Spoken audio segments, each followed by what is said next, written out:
સાસુના અવસાન પછી જ્યારે હું તેમની રૂમની સફાઈ કરવા ગઈ ત્યારે મેં તેમના પલંગ નીચે એક સંદૂક જોયું। મેં સંદૂક ખોલીને જોયું તો હું આશ્ચર્યચકિત થઈ ગઈ। મેં ક્યારેય વિચાર્યું પણ નહોતું કે મારી સાસુ આટલું મોટું રહસ્ય છુપાવી શકે છે। મારું નામ રીમા છે અને હું ખૂબ જ ગરીબ પરિવારમાંથી હતી। અમારા ઘરમાં ક્યારેય પૈસા વધારે રહ્યા નહોતા, પરંતુ મારા માતા પિતાએ હંમેશા મને સારા સંસ્કાર આપ્યા હતા। તેમણે મને શીખવ્યું હતું કે ભલે જીવનમાં કેટલી પણ મુશ્કેલીઓ આવે, વ્યક્તિએ પોતાનો ધર્મ નિભાવવો જોઈએ। જ્યારે મારા લગ્ન નક્કી થયા ત્યારે મારા ઘરવાળા ખૂબ ખુશ હતા। તેમને લાગ્યું હતું કે હવે મારું જીવન સારું થઈ જશે અને મને તે બધી ખુશીઓ મળશે જેની કમી મેં બાળપણથી અનુભવી હતી। હું પણ મારા મનમાં ઘણા સપના લઈને આવી હતી। મારા પતિનું નામ વિજય હતું। મને લાગ્યું હતું કે લગ્ન પછી મારો પોતાનો પરિવાર હશે, મારો પતિ મારો સાથ આપશે અને હું એક નવું જીવન શરૂ કરીશ। પરંતુ જે દિવસે મેં તે ઘરમાં પગ મૂક્યો તે દિવસથી જાણે મારા નસીબે કોઈ બીજો જ રસ્તો પસંદ કરી લીધો હતો। તે ઘરમાં મને ખુશીઓ ન મળી, પણ જવાબદારીઓ અને દુઃખ મારી રાહ જોઈ રહ્યા હતા। મારી સાસુ ખૂબ બીમાર રહેતી હતી। તેમની તબિયત હંમેશા ખરાબ રહેતી હતી અને તેમને દરેક સમયે કોઈની જરૂર રહેતી હતી। શરૂઆતમાં મેં વિચાર્યું કે કોઈ વાંધો નહીં, હું તેમની વહુ છું, તેમની સેવા કરવી મારો ધર્મ છે, તેથી મેં ક્યારેય ફરિયાદ ન કરી। સવારે ઉઠતા જ હું સૌથી પહેલાં તેમની દેખભાળ કરતી હતી। તેમને નવડાવવા, તેમના કપડાં બદલવા, તેમને સમયસર દવા આપવી અને તેમના માટે ભોજન બનાવવું અને પછી આખા ઘરનું કામ કરવું એ જ મારી દિનચર્યા બની ગઈ હતી। પરંતુ મારા જીવનની સૌથી મોટી મુશ્કેલી મારા પતિ હતા। તેઓ ન તો સારા પતિ હતા અને ન તો સારા પુત્ર। તેમને કોઈની પરવા નહોતી, ન પોતાની માતાની ન મારી। તેમને બસ પોતાની મોજ મસ્તીથી મતલબ હતો। તેઓ ખરાબ સંગતમાં પડી ગયા હતા અને તેમની આદતો એટલી ખરાબ થઈ ગઈ હતી કે તેમને સુધારવા લગભગ અશક્ય લાગવા લાગ્યું હતું। તેમને જુગાર રમવાની લત હતી। તેઓ કલાકો સુધી ઘરની બહાર રહેતા હતા અને પોતાનો સમય ખોટા લોકો સાથે વિતાવતા હતા। તેમને છોકરીબાજીનો પણ શોખ હતો અને મહોલ્લામાં તેમની હરકતોની વાતો લોકો અવારનવાર કરતા હતા। મને ખૂબ જ શરમ આવતી હતી, પણ હું કોઈને કહી શકતી નહોતી। લગ્ન પછી મને આશા હતી કે કદાચ તે બદલાઈ જશે, પણ દરરોજ તેની આદતો વધુ ખરાબ થતી ગઈ। મારી સાસુ ઘણીવાર તેને સમજાવવાનો પ્રયાસ કરતી હતી, પણ તેમની તે એક વાત પણ સાંભળતા નહોતા। પાછળથી મને ખબર પડી કે તે લગ્ન પહેલાં જ બગડી ગયો હતો। જ્યારે તે અભ્યાસ માટે બહાર હોસ્ટેલમાં રહેતો હતો ત્યારે તેના કેટલાક એવા મિત્રો બની ગયા હતા જેમણે તેને ખોટા રસ્તે દોરી દીધો હતો। શરૂઆતમાં મારી સાસુને આ વાતોની ખબર નહોતી। તેમને લાગતું હતું કે તેમનો દીકરો ભણી રહ્યો છે અને પોતાનું ભવિષ્ય બનાવી રહ્યો છે, પણ જ્યારે લોકોએ તેમને તેની હરકતો વિશે જણાવ્યું ત્યારે તેમનું દિલ તૂટી ગયું હતું। તેમણે તરત જ તેને પાછો ઘરે બોલાવી લીધો। તેમને આશા હતી કે ઘરના વાતાવરણમાં રહીને તે સુધરી જશે, પણ એવું કંઈ ન થયું। ઉલટાનું ઘરે પાછા ફર્યા પછી તેને વધુ આઝાદી મળી ગઈ અને તેની હરકતો વધુ વધી ગઈ। તે આખો દિવસ અહીં તહીં ફરતો રહેતો હતો, ક્યારેક જુગારમાં પૈસા હારી જતો તો ક્યારેક કોઈ બીજી મુસીબતમાં ફસાઈ જતો હતો। મારી સાસુ રાત જાગીને તેના માટે રડતા રહેતા હતા। તેમને ચિંતા રહેતી હતી કે તેમનો દીકરો આખરે કયા રસ્તે જઈ રહ્યો છે। પછી તેમણે વિચાર્યું કે કદાચ લગ્ન તેને જવાબદાર બનાવી દેશે। તેમણે વિચાર્યું કે જ્યારે તેના માથે પરિવારની જવાબદારી આવશે ત્યારે તે પોતે જ બદલાઈ જશે અને આ જ આશામાં તેમણે મારા લગ્ન તેની સાથે કરાવી દીધા, પણ તેમની આશા પૂરી ન થઈ। લગ્ન પછી પણ તે એવો જ રહ્યો, બલકે પહેલાં કરતાં પણ વધુ બેદરકાર થઈ ગયો અને આ દરમિયાન અમારા જીવનમાં બીજી એક મોટી મુસીબત આવી ગઈ। મારી સાસુને અચાનક લકવો થઈ ગયો। જે દિવસે આ થયું તે દિવસે આખું ઘર જાણે હલી ગયું હતું। જે કોઈક રીતે ઘરને સંભાળી રહ્યા હતા તે હવે પોતે પથારી પર આવી ગયા હતા। તેમના શરીરનો એક ભાગ કામ કરતો બંધ થઈ ગયો હતો અને તેમને નાની મોટી દરેક વસ્તુ માટે કોઈની મદદ જોઈતી હતી। તે દિવસ પછી મારું જીવન સંપૂર્ણપણે બદલાઈ ગયું।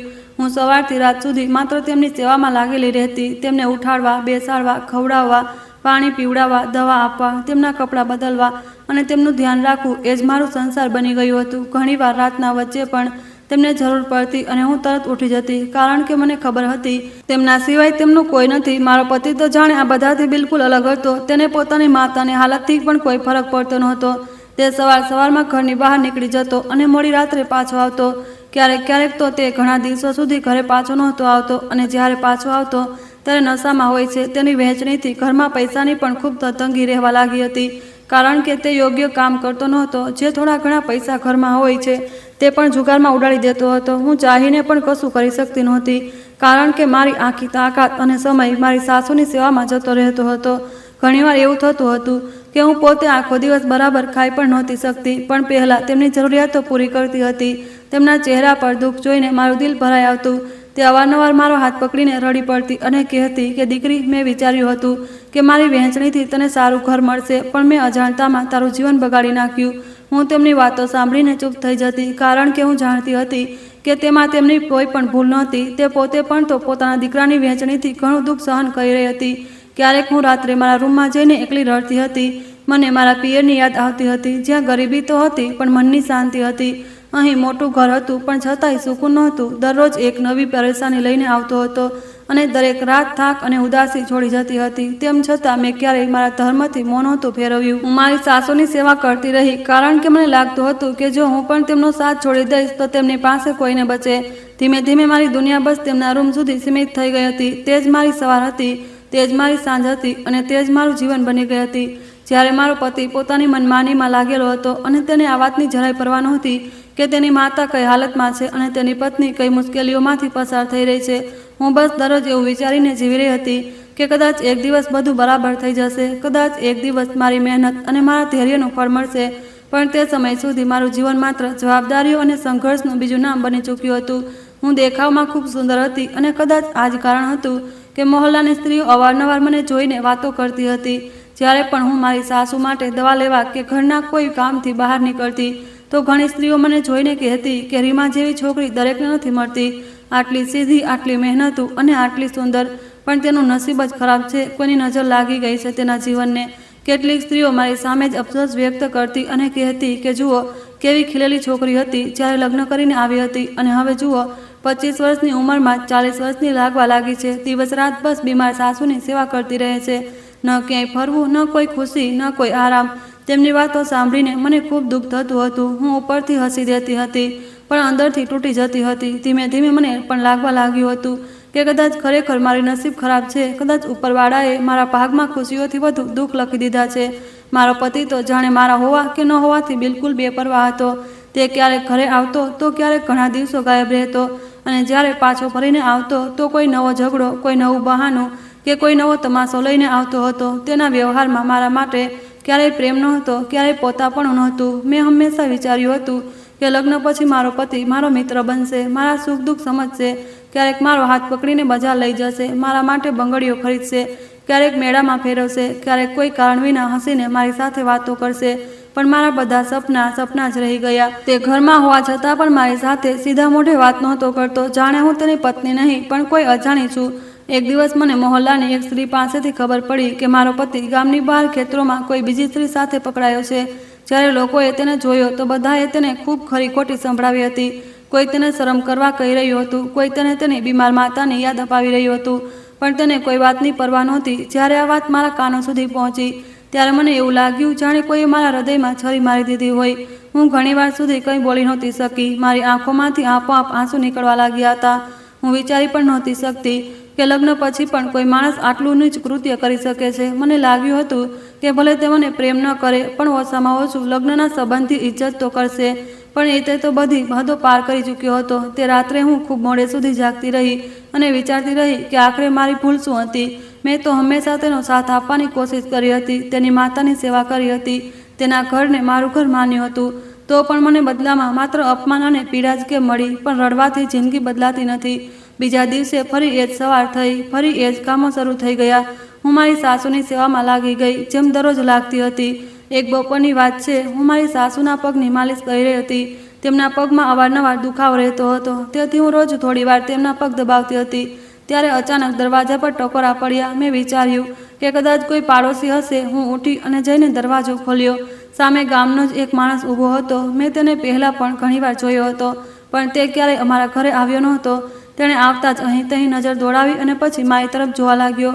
તેની નજરો મને ખૂબ અજીબ લાગી. તે મારી આંખો અને ચહેરા પરથી નજર હટાવી જ નહોતો રહ્યો. મને તેના જોવાની રીત બિલકુલ સારી ન લાગી. મારા મનમાં એક વિચિત્ર બેચેની થવા લાગી. તેણે મને પૂછ્યું કે તમારા પતિ ઘરે છે? મેં કહ્યું ના, તે આ સમયે ઘરે નથી. તમે જણાવો શું કામ હતું? તે થોડીવાર ચૂપ રહ્યો, પછી બોલ્યો, મારે તેની સાથે કંઈક જરૂરી વાત કરવી હતી. હું થોડીવાર પછી ફરી આવીશ. પણ તેના બોલવાની રીત મને અજીબ લાગી, જાણે તે માત્ર મારા પતિ માટે જ ન આવ્યો હોય. હું સમજી ગઈ હતી કે તેની નજરમાં કોઈક એવું હતું જે સ્પષ્ટ નહોતું. તે થોડીવાર વધુ ઊભો રહ્યો, પછી જતો રહ્યો. પણ તેના જતાં જ મારા મનમાં ડર બેસી ગયો હતો. મને અનુભવાઈ રહ્યું હતું કે આ પહેલી વાર જરૂર આવ્યો છે, પણ છેલ્લી વાર નથી આવ્યો. તે ફરી કોઈક બહાને અહીં આવવાની કોશિશ કરશે. મેં તરત દરવાજો બંધ કર્યો અને અંદરથી કુંડી લગાવી દીધી. મારું દિલ ખૂબ ઝડપથી ધબકી રહ્યું હતું. હું મારા રૂમમાં ગઈ અને તેનો દરવાજો પણ બંધ કરી દીધો. થોડીવાર સુધી હું ઊંડા શ્વાસ લેતી રહી. અને પોતાને સંભાળવાની કોશિશ કરતી રહી, કારણ કે તેના જોવાની રીતથી મને અંદર સુધી ડરાવી દીધી હતી. ત્યારે અચાનક મારી સાસુના રૂમમાંથી કંઈક પડવાનો અવાજ આવ્યો. હું ગભરાઈને ત્યાં દોડી તો જોયું કે તે પોતે પાણી પીવાની કોશિશ કરી રહી હતી, પણ હાથ બરાબર કામ નહોતો કરતો અને લોટો તેમના હાથમાંથી છટકી ગયો હતો. હું તરત તેમની પાસે બેસી ગઈ. મેં તેમને સહારો આપીને બરાબર બેસાડ્યા અને પોતાના હાથોથી પાણી પીવડાવ્યું. પાણી પીધા પછી તેમણે મારી તરફ જોયું અને કદાચ મારા ચહેરાની ગભરાહટ સમજી ગઈ. તેમણે ધીમા અવાજમાં પૂછ્યું, શું થયું દીકરી, તું આટલી પરેશાન કેમ લાગે છે? હું થોડીવાર ચૂપ રહી, કારણ કે હું તેમને પરેશાન કરવા નહોતી માગતી, પણ તેમની મમતા ભરી નજરો જોઈને મારી આંખો ભરાઈ આવી અને મને લાગ્યું જાણે આખા ઘરમાં જો કોઈ મારું દુઃખ સમજી શકે તેમ હોય તો તે માત્ર મારી બીમાર સાસુ જ હતી. હું મારી સાસુની પાસે જ બેઠી હતી. તેમણે પાણી પી લીધું હતું અને હવે થોડો આરામ અનુભવી રહી હતી. હું તેમના માથા પર હાથ ફેરવી રહી હતી અને મનોમન વિચારી રહી હતી કે આખરે મારું જીવન ક્યારે બદલાશે. ત્યારે અચાનક બહારથી જોરદાર અવાજ આવ્યો, જાણે કોઈએ દરવાજો ધક્કો મારીને ખોલ્યો હોય. બીજી જ ક્ષણે મારો પતિ લથરાતો રૂમમાં ઘૂસી આવ્યો. તેના પગ બરાબર પડતા નહોતા અને તેના મોઢામાંથી તીવ્ર દુર્ગંધ આવી રહી હતી. તેને જોતાં જ હું સમજી ગઈ કે તે ફરી નશામાં ધૂત થઈને આવ્યો છે. તેના ચહેરા પર ગુસ્સો હતો અને આંખો લાલ થઈ રહી હતી. તે આવતા જ પોતાની માતાની સામે ઊભો રહી ગયો અને જોર જોરથી બૂમો પાડવા લાગ્યો. તે બોલ્યો, ઓ બુઢિયા, મને પૈસા આપ, મને અત્યારે પૈસા જોઈએ છે અને જો તે પૈસા ન આપ્યા તો સારું નહીં થાય. તે મારું આખું જીવન બગાડી દીધું છે. પહેલાં તો મને આ ગામમાં બોલાવી લીધો અને પછી આ ગામની ગોમાર છોકરી સાથે મારા લગ્ન કરાવી દીધા. હું શહેરમાં રહેનારો માણસ છું. હું શહેરમાં ભણ્યો છું અને મારું જીવન અહીં આવીને બરબાદ થઈ ગયું છે. તેની વાતો સાંભળીને મારું લોહી ઉકળી ઉઠ્યું, પણ હું ચૂપ રહી, કારણ કે હું જાણતી હતી કે નશામાં તે કંઈ પણ કરી શકે છે. મારી સાસુ તેની વાતો સાંભળીને દુઃખથી ભરાઈ ગઈ. તેમની આંખોમાં આંસુ આવી ગયા, પણ તેમણે પોતાને સંભાળતા કહ્યું, બેટા, તને જરાય શરમ નથી આવતી? તું તારી બીમાર માતા સાથે આ રીતે વાત કહી રહ્યો છે? મેં હંમેશા તારું ભલું જ ઈચ્છ્યું છે, પણ તે ક્યારેય મારી ઇજ્જત નથી કરી. ભગવાન ખાતર થોડું તો હોશ કર અને તારી હરકતો સુધારી લે. પણ તેણે તેમની એક વાત પણ ન સાંભળી અને તે વધુ ગુસ્સામાં આવી ગયો અને બોલ્યો, મને ભાષણ ન આપ, મને માત્ર પૈસા જોઈએ છે અને અત્યારે જ જોઈએ છે. મારી સાસુએ નબળા અવાજમાં કહ્યું કે મારી પાસે કોઈ પૈસા નથી બેટા. જે હતા તે ઘરના ખર્ચ અને દવાઓમાં લાગી ગયા. પણ તેને વિશ્વાસ જ નહોતો. તે વારંવાર કહેતો કર્યો કે તું જૂઠું બોલી રહી છે. તે ચોક્કસ ક્યાંક પૈસા છુપાવી રાખ્યા હશે. હું તે સમયે પોતાને રોકી ન શકી અને તેની સામે ઊભી રહી ગઈ. મેં કહ્યું, તેમની પાસે ખરેખર કોઈ પૈસા નથી અને જો હોય પણ તો તે તેમની દવાઈ અને જરૂરિયાત માટે છે. તું શા માટે તેમને પરેશાન કરી રહ્યો છે?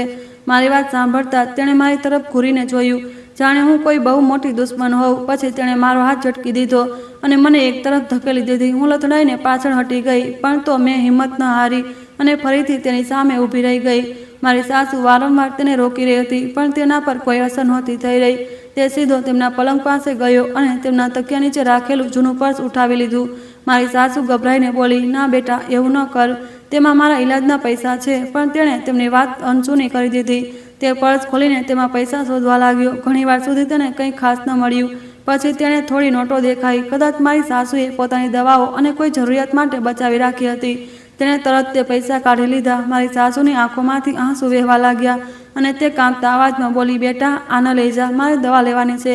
પણ તેના દિલમાં જરાય દયા નહોતી. તેણે પૈસા પોતાના ખિસ્સામાં મૂક્યા અને બોલ્યો, જ્યારે મારી પાસે પૈસા આવી જશે ત્યારે પાછા આપી દઈશ. જો કે અમે બંને સારી રીતે જાણતા હતા કે આવું ક્યારેય નહીં થાય. તેણે એકવાર પણ પાછળ વળીને ન જોયું અને ગુસ્સામાં બબડતો ત્યાંથી નીકળી ગયો. તેના ગયા પછી રૂમમાં થોડીવાર માટે સંપૂર્ણ ખામોશી છવાઈ ગઈ.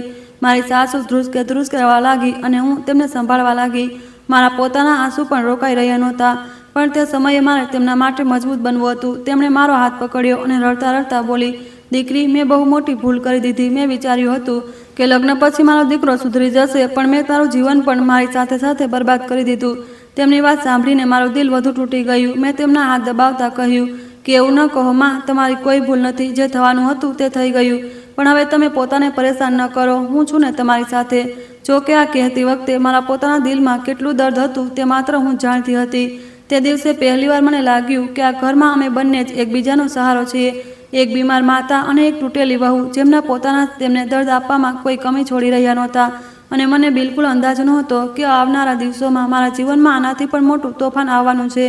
એક દિવસ હું ઘરના કામોમાં લાગેલી હતી. સવારથી જ સાફ સફાઈ, વાસણ અને રસોઈ બનાવવામાં લાગેલી હતી. મારી સાસુ પોતાના રૂમમાં આરામ કરી રહી હતી અને હું જલ્દી કામ પતાવી રહી હતી. કે ત્યારે અચાનક દરવાજા પર ટકોરા પડ્યા. તે અવાજ સાંભળીને મારા હાથ રોકાઈ ગયા અને ખબર નહીં કેમ મારા મનમાં એક વિચિત્ર ડર પેદા થઈ ગયો. હું ધીમેથી બારી પાસે ગઈ અને બહાર ડોક્યું કરીને જોયું તો મારું દિલ ધબકારો ચૂકી ગયું. બહાર એ જ માણસ ઊભો હતો જે થોડા દિવસ પહેલાં મારા પતિને શોધતો આવ્યો હતો અને જેણે મને ખૂબ અજીબ નજરોથી જોયો હતો. હું થોડીવાર ત્યાં જ ઊભી રહી, પછી હિંમત કરીને દરવાજો ખોલ્યો. જેવો દરવાજો ખુલ્યો તે હળવા સ્મિત સાથે બોલ્યો, ઓળખી લીધું ને? હું એ જ છું જે તે દિવસે આવ્યો હતો. શું તમારા પતિ ઘરે છે?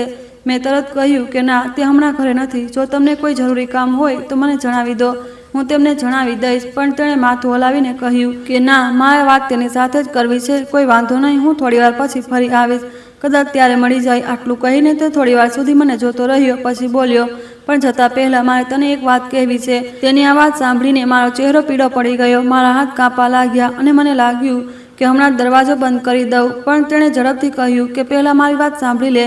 હું ચૂપ રહી તો તે બોલ્યો, તું ખૂબ જ સુંદર છે. તું આ નાના ઘરમાં અને આ દુઃખભર્યા જીવનમાં રહેવા માટે નથી બની. તું મારી સાથે ચાલ, હું તને પૈસા આપીશ, આરામ આપીશ, એવું જીવન આપીશ જેનું તે ક્યારેય સપનું પણ નહીં જોયું હોય. તેના મોઢામાંથી આ વાતો સાંભળીને મારું લોહી ઉકળી ઉઠ્યું. મને એટલો ગુસ્સો આવ્યો કે હું પોતાને મુશ્કેલીથી સંભાળી શકી. મેં સખત અવાજમાં કહ્યું કે ખબરદાર, જો હવેથી આવી કોઈ વાત કરી તે મને શું સમજી રાખ્યું છે? હું પરણેલી છું અને ભલે મારો પતિ જેવો પણ હોય, તે મારો પતિ છે. હું તેને ક્યારેય દગો નહીં આપું અને ન તો તારી વાતોમાં આવવાની છું. આજ પછી આવી વાત કરવાની કોશિશ પણ ન કરતો. મારી વાત સાંભળતા તેનો ચહેરો ઉતરી ગયો, પણ તેની આંખોમાં છતાંય એક અજીબ ભાવ હતો. મેં એક પળ પણ ગુમાવ્યા વિના તેના મોઢા પર દરવાજો બંધ કરી દીધો. દરવાજો બંધ કરતાં જ મારા હાથ પગ કાંપવા લાગ્યા હતા. મારું દિલ ખૂબ ઝડપથી ધબકી રહ્યું હતું. હું સીધી રસોડામાં દોડી અને ઘડામાંથી પાણી કાઢીને એક ગ્લાસ ભરીને પી ગઈ. ઘણીવાર સુધી હું ત્યાં જ ઊભી રહી અને પોતાને સંભાળવાની કોશિશ કરતી રહી. ધીમે ધીમે મારો ડર ઓછો થયો અને હું ફરી મારા કામમાં લાગી ગઈ. થોડીવાર પછી બપોરનો સમય થઈ ગયો અને મારે મારી સાસુને ભોજન આપવાનું હતું. હું તેમના રૂમ તરફ ગઈ, પણ રૂમમાં પહોંચતા જ હું રોકાઈ ગઈ, કારણ કે ત્યાં એક માણસ બેઠો હતો જેને મેં પહેલાં ક્યારેય જોયો નહોતો. હું હેરાન થઈને મારી સાસુને પૂછવા લાગી, માજી, આ કોણ છે? ત્યારે તેમણે હસીને કહ્યું, દીકરી, આ મારા ભાઈ છે. તું તેમના માટે ચા નાસ્તો બનાવી દે. હું તરત રસોડામાં ચાલી ગઈ અને તેમના માટે ચા અને નાસ્તો તૈયાર કરવા લાગી. બીજી તરફ બંને ભાઈ બહેન ઘણીવાર સુધી વાતો કરતા રહ્યા. તેમનો અવાજ સાંભળીને લાગતું હતું કે ઘણા દિવસો પછી મુલાકાત થઈ છે. જ્યારે હું ચા લઈને ગઈ તો મેં જોયું કે મારી સાસુના ચહેરા પર લાંબા સમય પછી થોડી ખુશી દેખાઈ રહી હતી. આ જોઈને મને પણ સારું લાગ્યું. થોડીવાર પછી તેમના ભાઈ જવા લાગ્યા. ત્યારે અચાનક મારો પતિ ઘરે આવી ગયો. તેણે બહારથી જ પોતાના મામાને જતા જોઈ લીધા હતા. જેવો તે અંદર આવ્યો, તેની આંખોમાં લાલચ સ્પષ્ટ દેખાઈ રહ્યું હતું. તે સીધો પોતાની માતાના રૂમમાં ઘૂસી ગયો અને આવતા જ બૂમો પાડવા લાગ્યો, ઓ બુઢિયા, મને ખબર છે તારો ભાઈ આવ્યો હતો. હું જાણું છું તે ખૂબ અમીર છે. તું પણ અમીર ઘરથી આવી હતી. પણ મને જણાવ, તને કેટલા પૈસા આપી ગયો છે? જલ્દીથી કાઢ અને મને આપી દે. તેનો અવાજ એટલો તીવ્ર હતો કે હું ગભરાઈ ગઈ. મારી સાસુએ તેને સમજાવવાની કોશિશ કરી અને કહ્યું, બેટા, તારા મામા માત્ર મળવા આવ્યા હતા. તેમણે કોઈ પૈસા નથી આપ્યા. પણ તેમને એક ન સાંભળી અને તે રૂમમાં અહીં તહીં સામાન ઉથલવા લાગ્યો. ક્યારેક કબાટ ખોલતો, ક્યારેક પલંગ તપાસતો, ક્યારેક જૂના બોક્સ ખોલી નાખતો, પણ તેને કાંઈ મળ્યું નહીં. તે વધુ ગુસ્સામાં આવી ગયો અને પોતાની માતાને ખરાબ ભલું કહેવા લાગ્યો. તેની વાતો સાંભળીને મારી આંખોમાંથી આંસુ વહેવા લાગ્યા હતા, પણ હું કંઈ કરી શકતી નહોતી. આખરે ઘણીવાર સુધી ધમાલ કર્યા પછી તે ગુસ્સામાં ઘરની બહાર નીકળી ગયો. તેના ગયા પછી રૂમમાં ફરી શાંતિ છવાઈ ગઈ. હું મારી સાસુ પાસે ગઈ અને તેમને સહારો આપીને બેસાડ્યા. તે ખૂબ દુઃખી લાગી રહી હતી. તેમની આંખોમાં આંસુ હતા. તેમણે મારો હાથ પકડી લીધો અને ધીમા અવાજમાં બોલી, દીકરી, આ મારા ભાઈ હતા. અમે લોકો ખૂબ સારા અને સંપન્ન પરિવારમાંથી હતા. પણ તારા સસરા અમીર નહોતા, પણ ખૂબ ઈમાનદાર અને મહેનતુ માણસ હતા. મેં માત્ર તેમની સચ્ચાઈ જોઈને તેમની સાથે લગ્ન કર્યા હતા. મને લાગ્યું હતું કે મહેનતની કમાણીમાં જ સાચી ખુશી હોય છે અને હું મારા નિર્ણયથી ખુશ પણ હતી. પણ મેં ક્યારેય વિચાર્યું નહોતું કે મારો દીકરો આટલો નકામો અને લાલચી નીકળશે. મેં તેમનો હાથ પકડીને કહ્યું, માજી, તમે વારંવાર પોતાને દોષ ન આપો. આમાં તમારી કોઈ ભૂલ નથી. જે થવાનું હતું તે થઈ ગયું. હવે આપણે બસ હિંમતથી આગળ વધવાનું છે. હું તેમને સમજાવી જ રહી હતી કે અચાનક મને ચક્કર આવવા લાગ્યા. મારી આંખો સામે અંધારું છવાવા લાગ્યું અને હું ત્યાં જ બેસી ગઈ. છેલ્લા કેટલાક દિવસોથી મારી તબિયત ઠીક સારી નહોતી. મને વારંવાર નબળાઈ અનુભવાતી હતી અને ક્યારેક ઉલટી જેવું પણ લાગતું હતું. માજીએ ઘણીવાર કહ્યું હતું કે ડૉક્ટરને બતાવી લો, પણ ઘરના કામોમાં હું દર વખતે ટાળી દેતી હતી. આ વખતે તેમણે સખ્તાઈથી કહ્યું કે ના દીકરી, હવે જો ડૉક્ટર પાસે જવું જરૂરી છે. બીજા દિવસે હું ગામના ડૉક્ટર પાસે ગઈ અને તપાસ કરાવી. જ્યારે ડૉક્ટરે હસીને કહ્યું કે અભિનંદન, તમે માતા બનવાના છો, તો થોડીવાર માટે મને કશું સંભળાયું જ નહીં. મને લાગ્યું જાણે મારી બધી પરેશાનીઓની વચ્ચે એક અચાનક આશાનું એક કિરણ આવી ગયું હોય. મારા ચહેરા પર મહિનાઓ પછી સાચી મુસ્કાન આવી હતી. હું જલ્દી ઘરે પાછી ફરી અને સૌથી પહેલાં મારી સાસુને આ ખુશખબર સંભળાવી. જેવું તેમને ખબર પડી કે તે દાદી બનવાના છે, તેમની આંખોમાં ખુશીના આંસુ આવી ગયા. તેમણે મારા હાથ પર હાથ મૂક્યો. તે દિવસે ઘણા સમય પછી અમારા ઘરમાં ખુશીની એક નાનકડી રોશની ચલી હતી. જોકે ઘરનું વાતાવરણ હજી પણ ખરાબ હતું. મારો પતિ હજી પણ એવો જ હતો, પણ મારા દિલમાં પહેલીવાર એક નવી આશાએ જન્મ લીધો હતો. કારણ કે હવે હું એકલી નહોતી. મારામાં એક નવું જીવન પડાઈ રહ્યું હતું અને મને લાગવા લાગ્યું હતું કે કદાચ ઉપરવાળાએ મારા બધા દુઃખોની વચ્ચે મારા માટે મારો સૌથી મોટો ભેટો મોકલ્યો છે. મારી સાસુ મારી ખુશી જોઈને પોતે પણ ખૂબ જ ખુશ હતા. તેમણે મારા માથા પર પ્રેમથી હાથ ફેરવ્યો અને બોલી, દીકરી, હવે તારે તારું પણ ધ્યાન રાખવું પડશે. તું હવે એકલી નથી, તારી સાથે તારું બાળક પણ છે. જા, તારા રૂમમાં જઈને થોડો આરામ કરી લે. સવારથી કામ કરતી રહે છે. મેં હસીને તેમની વાત માની લીધી અને ધીમે પોતાના રૂમ તરફ ચાલી ગઈ. રૂમમાં પહોંચીને હું પલંગ પર બેસી ગઈ અને મારી નજર સામેની દિવાલ પર લટકતી મારી અને વિજયની લગ્નની તસવીર પર પડી. હું થોડીવાર સુધી તે તસવીરને જોતી રહી. તે તસવીરમાં અમે બંને હસી રહ્યા હતા. મારા ચહેરા પર કેટલી ખુશી હતી અને મારી આંખોમાં કેટલા સપના હતા. મને યાદ આવ્યું કે લગ્નના દિવસે મેં કેટલી આશાઓ રાખી હતી. મને લાગ્યું હતું કે મારો પતિ મારો સાથ આપશે, મારું જીવન ખુશીઓથી ભરાઈ જશે.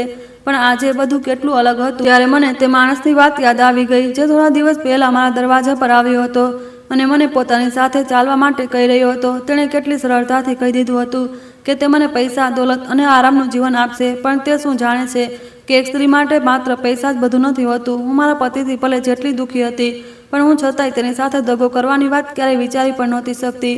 હું પોતાને કહી રહી હતી કે ના રીમા, તું ખોટા રસ્તે ક્યાંય નહીં જાય. ભલે કેટલી પણ મુશ્કેલીઓ આવે, તું તારા સંબંધની ઇજ્જત કરીશ. મારો પતિ જેવો પણ છે, આખરે તે મારો પતિ છે અને મને વિશ્વાસ છે કે તે એક દિવસ જરૂર બદલાશે. કદાચ એક દિવસ તેણે પોતાની ભૂલોનો અહેસાસ થશે અને તે મારો પ્રેમ અને મારી વફાદારીને સમજશે. હું આ જ વિચારોમાં ખોવાયેલી હતી. ત્યારે મને યાદ આવ્યું કે હજી તો મેં વિજયને સૌથી મોટી ખુશખબર પણ નથી આપી. તેમને હજી સુધી ખબર નથી કે તે પિતા બનવાના છે. આ વિચારતા જ મારા ચહેરા પર મુસ્કાન આવી ગઈ. મેં મારા પેટ પર હાથ મૂક્યો અને મનોમન વિચારવા લાગી કે જ્યારે તેમને આ વાતની ખબર પડશે તો તે કેટલા ખુશ થશે.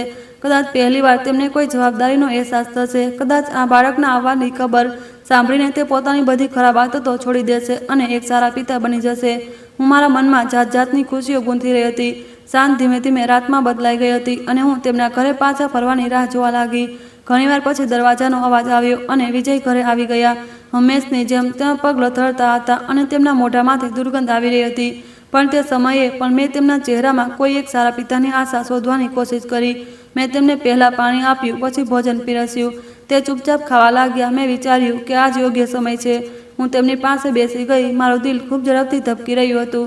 હું ગભરાયેલી હતી પણ ખુશ હતી. આખરે મેં હિંમત કરીને ધીમેથી કહ્યું કે મારે તમને એક જરૂરી વાત કહેવી છે. તેમણે મારી તરફ જોયા વિના પૂછ્યું કે શું વાત છે. મેં હસીને કહ્યું કે તમે પિતા બનવાના છો, હું માતા બનવાની છું. મારા શબ્દો સાંભળીને હું તેમના ચહેરા પર ખુશી જોવાની રાહ જોવા લાગી. પણ બીજે ક્ષણે જે થયું તેણે મારી બધી આશાઓને તોડી નાખી. તેમણે અચાનક મારી તરફ જોયું, પણ તેમની આંખોમાં ખુશી નહોતી પણ નારાજગી હતી. તેમનો ચહેરો એકદમ ઉતરી ગયો અને તે ગુસ્સામાં બોલ્યા કે આ શું બકવાસ કરી રહી છે તું? એક બોજ ઓછો હતો શું જે બીજો બોજ આવવાનો છે? તેમની આ વાત સાંભળીને મને લાગ્યું કે જાણે કોઈએ મારા હૃદય પર પથ્થર મૂકી દીધો હોય. હું થોડીવાર સુધી તેમને જોતી જ રહી. મને વિશ્વાસ જ ન થયો કે કોઈ પિતા બનવાની ખબર સાંભળીને આવું પણ બોલી શકે છે. મેં વિચાર્યું હતું કે તે ખુશ થશે, હસશે, મને કંઈક પૂછશે, પણ તેમણે તો જાણે મારા બાળકના અસ્તિત્વને બોજ કહી દીધો હતો. આટલું કહીને તે મારી તરફથી મોઢું ફેરવીને પડખું ફરીને સૂઈ ગયા. જાણે મેં કોઈ નકામી વાત કહી દીધી હોય. રૂમમાં સન્નાટો છવાઈ ગયો અને હું ત્યાં જ બેસી રહી. મારી આંખોમાં આંસુ ભરાઈ આવ્યા હતા. હું તેમને રોકવા માંગતી હતી પણ રોકી ન શકી. મારી બધી ખુશીઓ એક પળમાં વેરવિખેર થઈ ગઈ હતી. જે ખબર સાંભળવા માટે હું આખો દિવસ ઉત્સાહિત હતી, તે જ ખબર મારા માટે દર્દ બની ગઈ હતી. હું ધીમેથી ઉઠી અને રૂમના ખૂણામાં જઈને બેસી ગઈ. મારી આંખોમાંથી સતત આંસુ વહી રહ્યા હતા. હું વિચારી રહી હતી કે આખરે મારું બાળક આવતા પહેલાં જે પોતાના પિતા માટે બોજ કેવી રીતે બની ગયું. મેં કોઈને શું બગાડ્યું હતું જે મને દરેક ખુશીના બદલે દુઃખ જ મળતું હતું. હું ઘણીવાર સુધી રડતી રહી પણ વિજયે એકવાર પણ પાછું વળીને ન જોયું. એકવાર પણ એ જ ન પૂછ્યું કે હું કેમ રડી રહી છું. તે રાત્રે હું બિલકુલ ન સૂઈ શકી. હું મારા પેટ પર હાથ રાખીને બસ એ જ વિચારતી રહી કે ભલે દુનિયા કંઈ પણ કહે, ભલે તેના પિતા તેને બોજ સમજે, પણ મારા માટે મારું બાળક મારા જીવનની સૌથી મોટી ખુશી છે. હું તેને દરેક હાલતમાં સંભાળીશ અને તેને ક્યારેય એવું અનુભવવા નહીં દઉં કે તેના આવવાની ખબર સાંભળીને તેની માતાના દિલના એક કેટલા ટુકડા થયા હતા. તે રાત્રે મારી આંખોમાંથી આંસુ વહેતા રહ્યા અને મારા મનની બીજી એક આશા હંમેશા માટે તૂટી ગઈ. ધીમે ધીમે ઘરની હાલત વધુ ખરાબ થતી જતી હતી. ઘરમાં રાખેલું રાશન ખતમ થવા લાગ્યું હતું. ક્યારેક લોટ ઓછો પડી જતો તો ક્યારેક દાળ ખતમ થઈ જતી. ઘણીવાર તો એવું થતું કે હું પોતે બરાબર ખાતી નહોતી, જેથી મારી સાસુ અને મારા પેટમાં પડી રહેલા બાળક માટે કંઈક બચ્યું રહે. મારી સાસુની તબિયત પણ દિવસ દિવસ બગડતી જતી હતી. તેમની દવાઓનો ખર્ચ વધી રહ્યો હતો અને ઘરમાં કમાવનાર કોઈ નહોતું. વિજયને ઘરની જવાબદારીઓથી કોઈ મતલબ નહોતો. તેને માત્ર પોતાની ખરાબ આદતો અને પોતાની મનમરજીના જીવનથી મતલબ હતો. હું દરરોજ ચિંતામાં ડૂબેલી રહેતી કે આખરે આગળ શું થશે. એક દિવસ હું બજારમાંથી શાકભાજી લેવા ગઈ હતી. હું શાકભાજીવાળા સાથે ભાવ કરી રહી હતી કે ત્યારે ગામના કેટલાક માણસો મારી પાસે આવીને ઊભા રહી ગયા. તેમના ચહેરા પર નારાજગી સ્પષ્ટ દેખાઈ રહી હતી. તેમાંથી એક બોલ્યો, રીમા, અમે તારી ઇજ્જત કરીએ છીએ અને જાણીએ છીએ કે તું એક ખૂબ સારી છોકરી છે, પણ તારા પતિની હરકતો હવે હદ પાર કરી ચૂકી છે. ક્યારેક તે ક્યાંક બેસીને દારૂ પીવે છે, ક્યારેક પોતાના બગડેલા દોસ્તો સાથે જુગાર રમે છે. હવે તો તે ગામની વહુ દીકરીઓ પર પણ ખોટી નજર રાખવા લાગ્યો છે. અમે તેને વધુ દિવસો સુધી સહન નહીં કરીએ. તેમની વાતો સાંભળીને મારું માથું શરમથી ઝૂકી ગયું. મને એવું લાગ્યું જાણે હું જમીનમાં ગળી જાઉં. મેં હાથ જોડીને કહ્યું કે મને માફ કરી દો. હું નથી ઈચ્છતી કે મારી વહેંચણીથી કે મારા પતિની વહેંચણીથી તેમને કોઈ પરેશાની થાય. હું તેમની સાથે વાત કરીશ અને તેમને સમજાવીશ કે તે હવે આવું કંઈ નહીં કરે. મારા અવાજમાં દર્દ અને મજબૂરી બંને હતા. કદાચ તેમણે પણ મારી હાલત સમજી લીધી એટલે વધુ કંઈ કહ્યા વિના ત્યાંથી ચાલ્યા ગયા. પણ તેમના ગયા પછી મારું મન ખૂબ બેચેન થઈ ગયું હતું. મને સમજમાં નહોતું આવતું કે આખરે હું શું કરું. હું વિજયને કેટલી વાર સમજાવી ચૂકી હતી, પણ તેના પર કોઈ વાતની કોઈ અસર નહોતી થતી. તેની હરકતો દરરોજ વધુ ખરાબ થતી જતી હતી.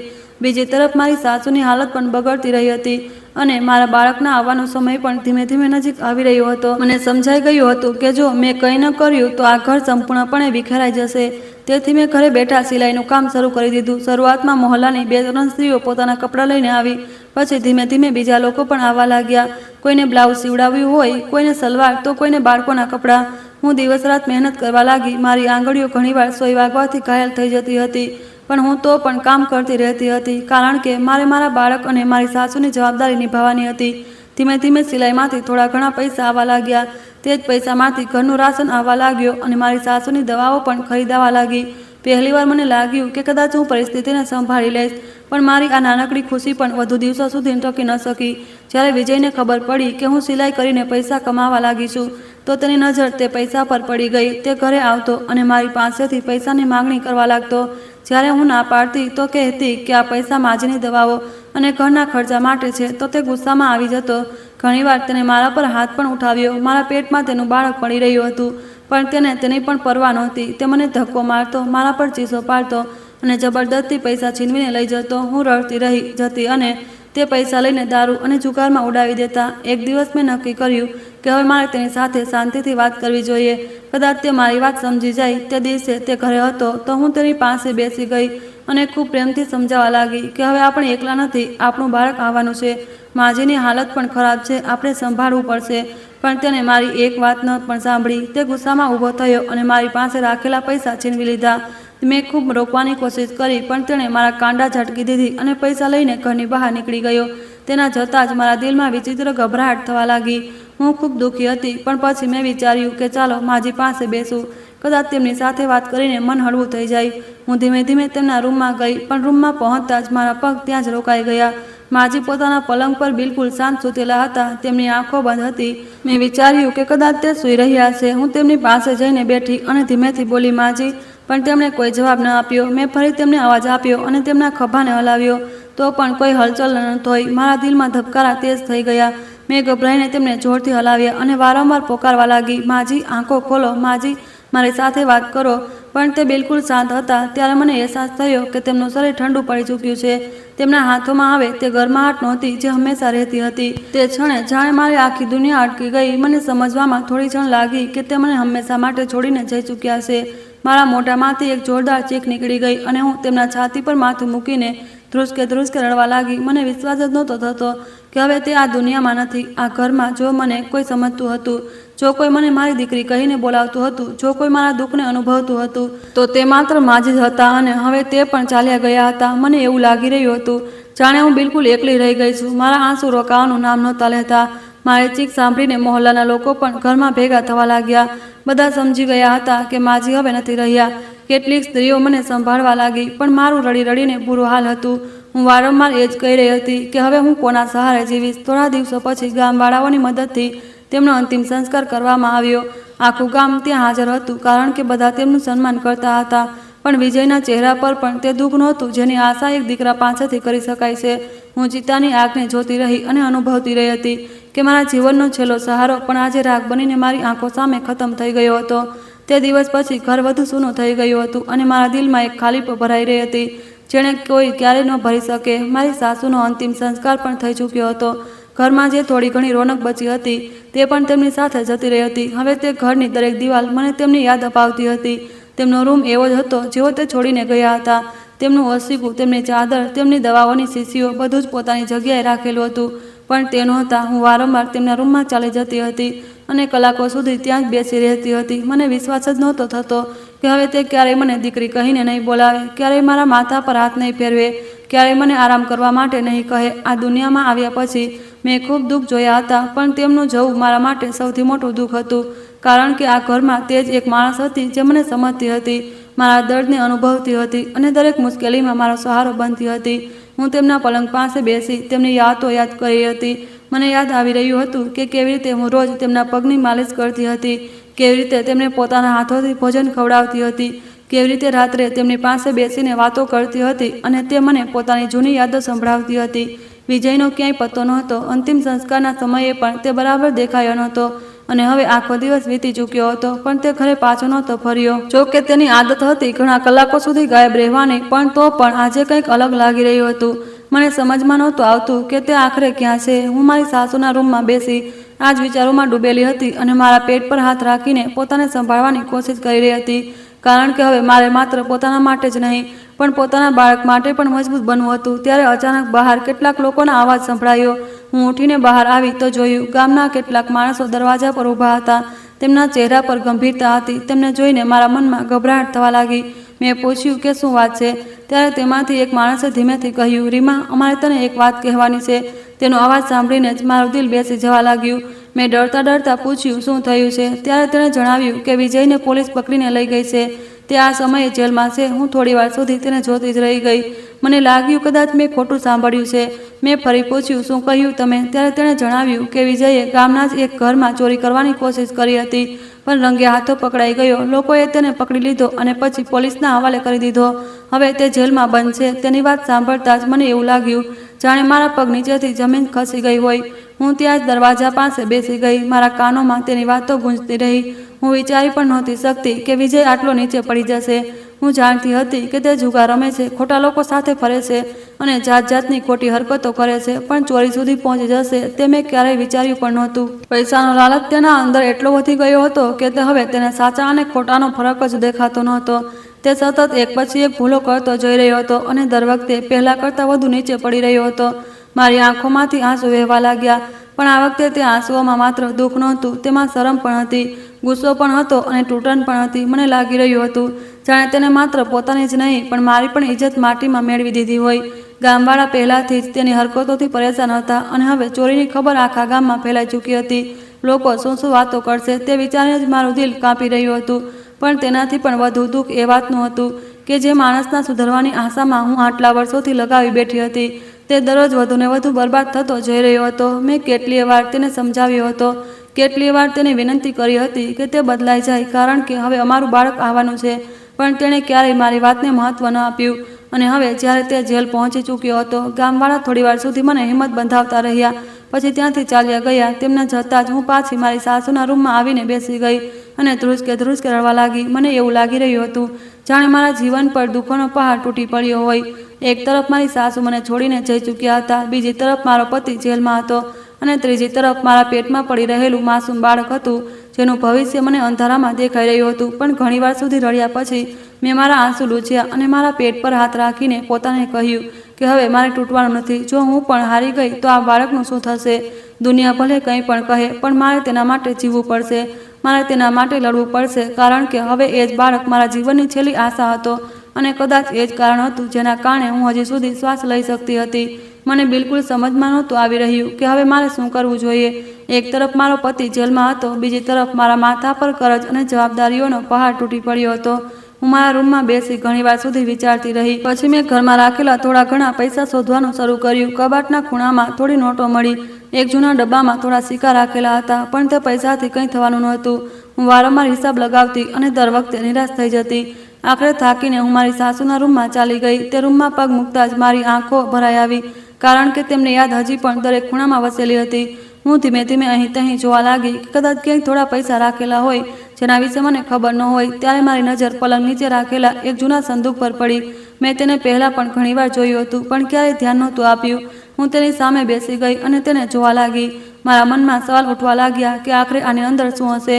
પછી તરત મારા મને રોક્યું અને કહ્યું, ના રીમા, કોઈના ગયા પછી તેની વસ્તુઓને આ રીતે ખોલવી યોગ્ય નથી. પણ પછી મેં વિચાર્યું કે પરિસ્થિતિ ખૂબ ખરાબ છે અને કદાચ કોઈ જરૂરી વસ્તુ મળી જાય. ઘણીવાર સુધી હું મૂંઝવણમાં બેસી રહી.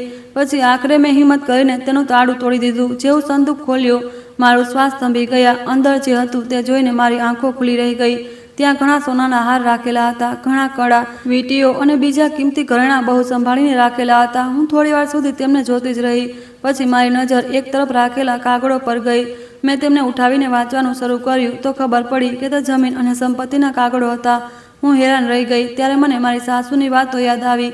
તેમણે ઘણીવાર જણાવ્યું હતું કે તેમનું પિયર ખૂબ સંપન્ન પરિવારમાંથી હતું અને તેમના ભાઈ પણ ખૂબ અમીર હતા. હવે મને સમજમાં આવી ગયું હતું કે કદાચ તેમના ભાઈએ જ આ બધું તેમને આપ્યું હશે અને તેમણે તેના બધાથી છુપાવી રાખ્યું હતું. કદાચ તેમને ડર હતો કે જો વિજયને આ વિશે ખબર પડી ગઈ તો તે બધું વેચીને બરબાદ કરી દેશે, કારણ કે તે પોતાના દીકરાના લાલચ અને આદતોને સારી રીતે જાણતી હતી. હું ઘણીવાર સુધી તે ઘરેણાં અને કાગળોને જોતી રહી. પછી એક ક્ષણ માટે મારા મનમાં વિચાર આવ્યો કે કેમ ન હું આમાંથી કંઈક વેચી દઉં અને વિજયને જેલમાંથી છોડાવી લઉં. આખરે તે મારો પતિ છે. પણ બીજી જ ક્ષણે મને મારી સાસુનો ચહેરો યાદ આવી ગયો. મને લાગ્યું તેમણે આ બધું કોઈ કારણસર બચાવી રાખ્યું હતું અને મારે તેમના વિશ્વાસને ન તોડવો જોઈએ. જો મેં આજે આ બધું ખર્ચ કરી દીધું તો કદાચ આવનારા સમયમાં મારા બાળકનો સહારો પણ ખતમ થઈ જશે. મેં ઊંડો શ્વાસ લીધો અને બધા ઘરેણાં એક કાગળ પાછા તે જ રીતે સંદૂકમાં મૂકી દીધા. પછી તેને બંધ કરી દીધો. તે પછી હું ગામના સરપંચ પાસે ગઈ. મેં તેમને બધી વાત જણાવી અને ખૂબ વિનંતી કરી. ઘણીવાર સમજાવ્યા પછી તેમણે મારા પર વિશ્વાસ કર્યો અને મને થોડા પૈસા ઉધાર આપી દીધા. તે પૈસા લઈને હું પોલીસ સ્ટેશન ગઈ અને બધી ઔપચારિકતાઓ પૂરી કરીને વિજયને છોડાવી લીધો. જ્યારે તે જેલમાંથી બહાર આવ્યો તો તેના ચહેરા પર પહેલાં જેવો ઘમંડ નહોતો. તે ચૂપચાપ મારી પાછળ ચાલી રહ્યો હતો, જાણે તેને પોતે જ પોતાની હાલત પર શરમ આવી રહી હોય. રસ્તા પર ગામના લોકો અમને જોતા રહ્યા. ઘણા લોકો મહેણા મારી રહ્યા હતા. કોઈ કહી રહ્યું હતું કે જુઓ કેવી સ્ત્રી છે, આટલું બધું થયા પછી પણ પોતાના પતિને છોડાવવા આવી છે. કોઈ કહી રહ્યું હતું કે આવા માણસને તો જેલમાં સરવા દેવો જોઈતો હતો. તો કોઈ કહેતું હતું કે આ ક્યારે નહીં સુધરે. તેમની વાતો મારા દિલને ચીરી રહી હતી, પણ મેં કોઈને જવાબ ન આપ્યો. હું બસ ચૂપચાપ આગળ વધતી રહી. તે સમયે પહેલીવાર મેં વિજયના ચહેરા પર શરમ જોઈ. તેની નજરો ઝૂકેલી હતી. તે કોઈની આંખોમાં આંખો નાખીને જોઈ શકતો નહોતો. કદાચ પહેલીવાર તેને પોતાની હરકતોનો અહેસાસ થઈ રહ્યો હતો. આ કદાચ ગામવાળાઓની વાતો તેના દિલમાં ચૂભી ગઈ હતી. અમે બંને કંઈ પણ બોલ્યા વિના ઘરે પાછા ફર્યા. ઘરે પહોંચીને તે સીધો અંદર જતો રહ્યો. આ વખતે તેણે ન ચીસો પાડી, ન પૈસા માંગ્યા, ન કોઈ ધમાલ કરી. તે બસ ચૂપચાપ એક ખૂણામાં બેસી ગયો. હું દૂર ઊભી તેને જોતી રહી હતી અને મારા મનમાં એક વિચિત્ર આશા જાગી રહી હતી. શું આ એ જ બદલાવ છે જેની હું આટલા વર્ષોથી રાહ જોઈ રહી હતી? શું જેલમાં વિતાવેલા કેટલાક દિવસોએ તેને તેની ભૂલોનો અહેસાસ કરાવી દીધો? હું કંઈ જાણતી નહોતી, પણ તે દિવસે તેના ચહેરા પર જે શરમ મેં જોઈ હતી તે પહેલાં ક્યાંય નહોતી જોઈ. અને ખૂબ સમય પછી મારા દિલમાં એક નાનકડી આશા પણ જાગી હતી કે કદાચ હજી બધું ખરાબ રીતે ખતમ નથી થયું. કદાચ મારા જીવનમાં અંધારા પછી ક્યાંક ને ક્યાંક રોશનીનું એક કિરણ હજી પણ બાકી છે. વિજય ખરેખર બદલાઈ ચૂક્યા હતા. હવે તે પહેલાંના વિજય નહોતા રહ્યા. જેમ જેમ દિવસો વીતતા ગયા મારો વિશ્વાસ વધુ મજબૂત થતો ગયો. તે રોજ સવારે વહેલા ઉઠતા હતા, મહેનતથી કામ કરતા હતા અને સાંજે સીધા ઘરે પાછા ફરતા હતા. હવે તેમને પોતાના પરિવારની ચિંતા રહેતી હતી અને સૌથી વધુ ખુશી એ વાતની હતી કે તે પિતા બનવાના હતા. તેમણે ગામના બજારમાં કપડાની એક નાનકડી દુકાન ખોલી લીધી હતી. શરૂઆતમાં કામ થોડું ધીમું ચાલ્યું, પણ વિજયે મહેનત ન છોડી. ધીમે ધીમે તેમની દુકાન ચાલવા લાગી અને લોકો તેમની પાસેથી ખરીદી કરવા લાગ્યા. બીજી તરફ હું પણ ઘરે સિલાઈનું કામ કરતી હતી. મહોલ્લાની સ્ત્રીઓ પહેલાંની જેમ મારી પાસે કપડાં સીવડાવવા આવતી. હવે અમારા ઘરમાં ધીમે ધીમે ખુશીઓ પાછી ફરવા લાગી। સૌથી મોટી વાત એ હતી કે અમારા વચ્ચે હવે સન્માન અને પ્રેમ હતો, જે પહેલા ક્યારેય નહોતો। માજીના સંદૂકમાં જે ઘરેણાં અને સંપત્તિના કાગળો મળ્યા હતા, અમે તેમને એવા સંભાળીને રાખી દીધા। અમે તેમાંથી કંઈ પણ ખર્ચ ન કર્યું, કારણ કે અમને લાગતું હતું કે તે માજીની છેલ્લી નિશાની છે, તેમની અમાનત છે અને તેમને તે જ રીતે સુરક્ષિત રહેવું જોઈએ જેમ તેમને સંભાળીને રાખ્યું હતું। ઘણીવાર મુશ્કેલીઓ આવી, પણ અમે ક્યારેય તે વસ્તુઓને હાથ ન લગાવ્યો, કારણ કે અમને લાગતું હતું કે માજીના આશીર્વાદ જ અમારા માટે સૌથી મોટી દોલત છે। સમય ધીમે ધીમે વીતતો ગયો અને પછી તે દિવસ પણ આવી ગયો જેની અમે બંને આતુરતાથી રાહ જોઈ રહ્યા હતા। થોડા સમય પછી મેં એક ખૂબ જ પ્યારી દીકરીને જન્મ આપ્યો। જ્યારે ડૉક્ટરે પહેલીવાર તેણે મારા ખોળામાં મૂકી તો મારી આંખોમાંથી ખુશીના આંસુ વહેવા લાગ્યા। અમે અમારી દીકરીનું નામ અંજલિ રાખ્યું। અંજલિના આવવાથી અમારા ઘરની ખુશીઓ અને ઘણી વધી ગઈ હતી, પણ સૌથી વધુ બદલાયેલા વિજય હતા। જ્યારે તેમણે પહેલીવાર પોતાની દીકરીને ખોળામાં ઉઠાવી તો તે તેને જોતા જ રહી ગયા। તેમની આંખોમાંથી આંસુ વહેવા લાગ્યા હતા અને તેમના હોઠ કાંપી રહ્યા હતા। તે વારંવાર તેની નાની નાની આંગળીઓને ચૂમી રહ્યા હતા।